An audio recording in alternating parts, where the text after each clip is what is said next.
நமக்காக வெத்தலையில் பாலனாய் அவதரித்தார்கள்.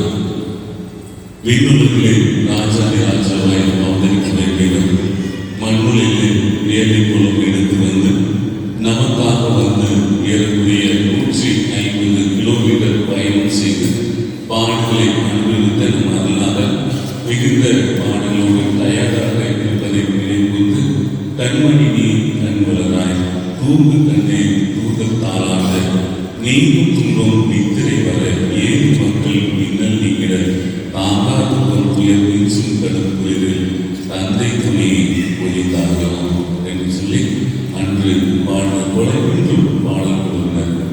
கண்மணி